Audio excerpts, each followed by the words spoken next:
Assalamualaikum warahmatullahi wabarakatuh. Perkenalkan, nama saya Fabian Yogi Prasetya dari kelas Agribisnis D. Saya dari kelompok 2 ingin menjelaskan tentang contoh kasus dari ekosistem lahan gambut dan hutan. Lahan gambut di Indonesia sering mengalami kebakaran besar, terutama di Pulau Sumatera dan Kalimantan. Kebakaran ini sebagian besar terjadi akibat pembukaan lahan untuk perkebunan sawit dan pertanian dengan metode pembakaran. Lahan gambut yang kaya karbon sangat mudah terbakar jika dikeringkan, menyebabkan kabut asap yang berdampak buruk bagi lingkungan dan kesehatan masyarakat. Dampaknya yaitu yang pertama, kerusakan habitat flora dan fauna, seperti orangutan dan harimau Sumatera.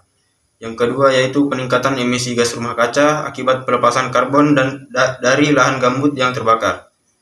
Yang ketiga yaitu gangguan kesehatan masyarakat akibat kabut asap, seperti infeksi saluran pernapasan atau ISPA.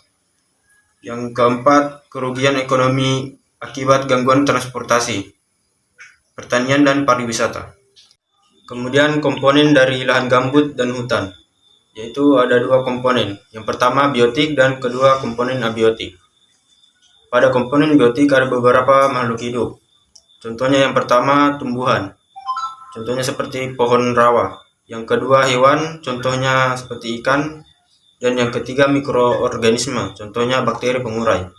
Kemudian pada komponen abiotik terdiri dari 5 macam, yaitu yang pertama air seperti kadar air yang tinggi, yang kedua tanah seperti tanah gambut, yang ketiga udara seperti kadar oksigen yang rendah, keempat suhu seperti suhu yang relatif stabil, dan yang kelima adalah cahaya matahari seperti intensitas cahaya matahari yang bervariasi. Daur energi dari lahan gambut yang melibatkan beberapa tahapan, yaitu sumber energi utama matahari. Yang kedua, produsen tumbuhan khas lahan gambut seperti pohon ramin yang melakukan fotosintesis untuk mengubah energi matahari menjadi energi kimia dalam bentuk makanan. Yang ketiga, konsumen primer, contohnya herbivora seperti rusa dan serangga pemakan daun yang memperoleh energi dengan memakan tumbuhan. Yang keempat, konsumen sekunder, contohnya karnivora seperti burung pemangsa atau biawak yang memangsa herbivora. Yang terakhir yaitu dekomposer, contohnya seperti jamur dan bakteri yang menguraikan bahan organik menjadi nutrisi yang dapat digunakan kembali oleh tumbuhan. Dan yang terakhir yaitu jaring makanan di lahan gambut terdiri dari yang pertama produsen atau tumbuhan yang melakukan fotosintesis. Yang kedua, konsumen primer atau herbivora pemakan tumbuhan.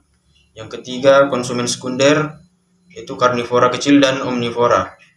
Yang keempat, konsumen tersier atau predator puncak di ekosistem gambut. Yang kelima yaitu dekomposer atau pengurai bahan organik. Kemudian rantai makanan di lahan gambut, contohnya seperti alga dimakan ikan kecil, kemudian ikan kecil dimakan burung bangau, dan burung bangau dimakan buaya rawa. Baik, sekian dari saya.